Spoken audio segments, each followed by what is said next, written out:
परियों की जादुई राज्य। हेलो दोस्तों, आज जो कहानी सुनने वाले हैं वो कहानी है परियों की जादुई राज्य। सबसे पहले आप हमारे चैनल को सब्सक्राइब करके बेल आइकन भी दबा देना। परी राज्य में बहुत ही खतरनाक लड़ाई चल रही थी। परी राज्य की राजकुमारी का नाम था सिंड्रेला। सिंड्रेला परी को लड़ाई देखना बिल्कुल पसंद नहीं था। माँ, ये हमारी परियां और वो जादूगरनियां इतना लड़ाई क्यों करते हैं? ये लोग इतने जख्मी हालत में लौट रही है, फिर भी युद्ध बंद क्यों नहीं कर रही है? देखो बेटा, ऐसा ही होता है। वो सारे जादूगर शैतान है। वो हमारे परी लोग को अपने कब्जे में करना चाहता है, इसीलिए हम सभी परी मिलकर उन्हें मारकर हरा रही है। और किसी बुरे को हराने के लिए कभी कभी अच्छे लोगों को भी मरना पड़ता है। हम सबकी सुरक्षा के लिए ऐसा करना पड़ता है। तुम भी समझोगे जब परी हो जाओगे। सिंड्रेला का हृदय बहुत ही ज्यादा कोमल था। वो अपनी परी भाई बहन से बहुत प्यार करता था। जब भी उन्हें कोई तकलीफ होती थी तो सिंड्रेला को भी दुख होता था। वो नहीं चाहती थी कि जादूगर के साथ उनका कोई लड़ाई रहे। वो हमेशा चाहती थी वो सभी मिलकर हंसी खुशी से रह सके, लेकिन उनका युद्ध खत्म ही नहीं होता था। वो परिया उस जादूगरों के साथ बहुत लड़ाई करता था। वो जादूगर सब चाहता था उस पूरे परी राज्य को अपने मुट्ठी में करने के लिए, और दूसरी तरफ परिया चाहते थे कि जादूगरनियों को हमेशा के लिए परी राज्य से बाहर करने के लिए। इसी कारण समय समय पर उन दोनों के बीच युद्ध लगा रहता था और बहुत सारे जादूगर मर गए थे और परिया भी बहुत सारे मर चुके थे, लेकिन वो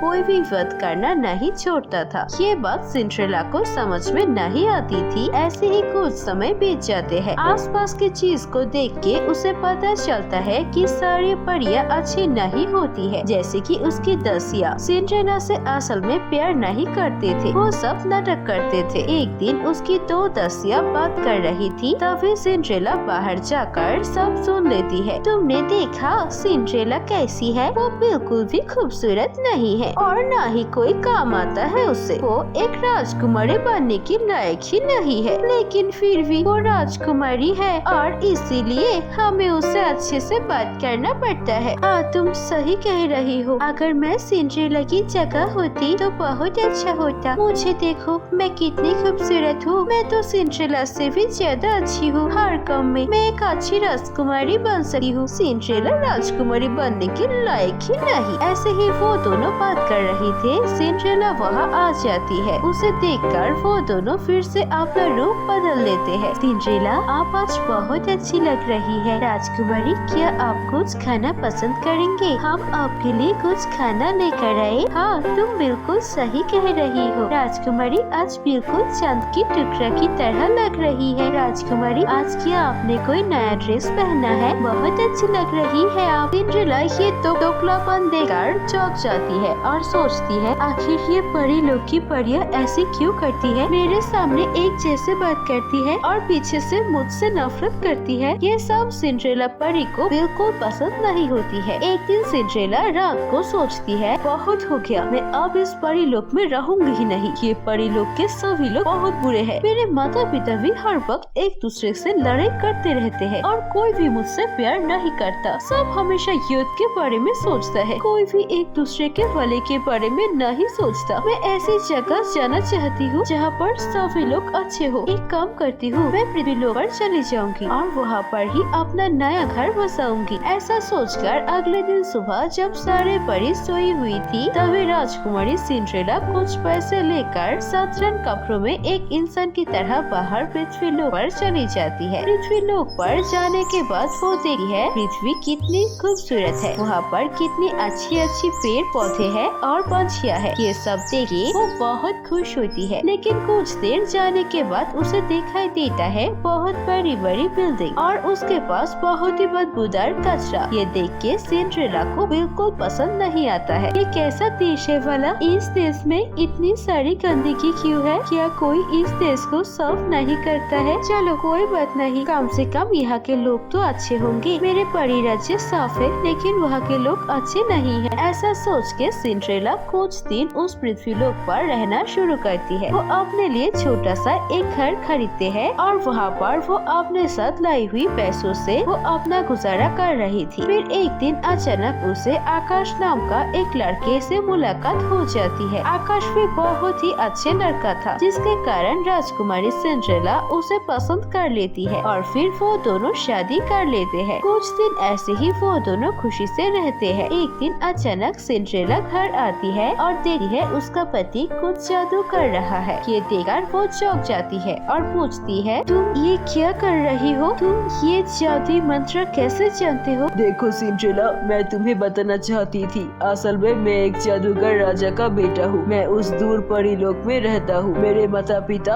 और बहुत सारे जादूगर रहते हैं वहाँ पर। सब मिलकर उस परी लोक को अपने हाथ में रखना चाहते हैं। दूसरी तरफ परियां भी नहीं चाहती उस राज्य को खोना, इसीलिए वहाँ बहुत युद्ध होता है। मुझे ये लड़ाई बिल्कुल पसंद नहीं, इसीलिए मैं परी लोक से यहाँ आ गई। तुम बहुत अच्छी हो, तुम्हें भी लोगों को दुख देना पसंद नहीं, इसीलिए मैं तुमसे प्यार करता हूँ। ये सुनने के बाद सिंड्रेला समझ जाती है वो जिस परी लोक से आई है उसके पति आकाश भी उसी परी लोक से है। वो जादूगर राजा के बेटे राजकुमार है। फिर सिंड्रेला बोलती है, मैं भी उस परियों की राज्य की राजकुमारी सिंड्रेला हूँ। मुझे भी लड़ाई पसंद नहीं है और तुम्हें भी पसंद नहीं। हमें कुछ करना पड़ेगा जिससे ये युद्ध खत्म हो जाए, नहीं तो हमें हमेशा अपने राज्य से दूर इस पृथ्वी लोक पर ही रहना पड़ेगा। उसके बाद वो दोनों अपने परी लोक वापस जाते हैं और फिर अपने माता पिता को बुलाकर बोलते हैं, देखिए माता और पिता, हम ऐसे ही लड़ते रहेंगे तो हमें कुछ नहीं मिलेगा। सिर्फ एक दूसरे के जान लेंगे और मार डालेंगे। ऐसे क्या होगा? हमारी राज्य वैसे भी बहुत ही ज्यादा बुरी हालत में है। अब हमें एक साथ मिलकर काम करना चाहिए, न कि एक दूसरे को यहाँ से हटाने के लिए युद्ध करना चाहिए। हाँ पिताजी, राजकुमारी सिंड्रेला सच कह रही है। हम दोनों ने शादी कर ली है और हम चाहते हैं कि आप सभी ये लड़ाई करना बंद कर दे, एक साथ मिलकर रहे। हमेशा खराब चीज को देखना बंद कीजिए और अच्छी चीजों को भी देखिए। हमें एक दूसरे की जरूरत है। उन दोनों की ये बात सुनकर सभी लोग सोच में पड़ जाते हैं और फिर कुछ देर बाद राजकुमारी सिंड्रेला की माँ रानी परी बोलती है, मैंने बहुत देर सोचा। राजकुमारी सिंड्रेला और राजकुमार आकाश ने सही कहा, हमें अब इस युद्ध को बंद करना चाहिए। हम अब इस परी लोक में दोनों ही जादूगर और परियां मिलजुल कर रहेंगे। हम आज से अपना युद्ध बंद घोषित करते हैं और एक दूसरे के दोस्त बनकर रहेंगे। ये बात सुनकर जादूगर की राजा भी बहुत खुश होती है। मैं भी अपनी बेटे की बात से सहमत हूँ। आज से हम लड़ाई एकदम बंद करते हैं और हम एक दूसरे को साथ मिलकर हंसी खुशी रहेंगे। उसके बाद से परियां और जादूगरनियों दोनों ही मिलकर हंसी खुशी से परी राज्य में रहने लगते हैं। तो दोस्तों, कैसी लगी आपको हमारी ये कहानी? कहानी अच्छी लगी है तो इसे लाइक कीजिए, कमेंट करके हमें बताइए आपको कहानी कैसी लगी और अपने दोस्तों के साथ भी शेयर कीजिए ये कहानी। अगर ऐसी और कहानी देखनी है तो प्लीज सब्सक्राइब कीजिए हमारे चैनल पर। हम ऐसे मजेदार कहानियाँ और लाएंगे। धन्यवाद।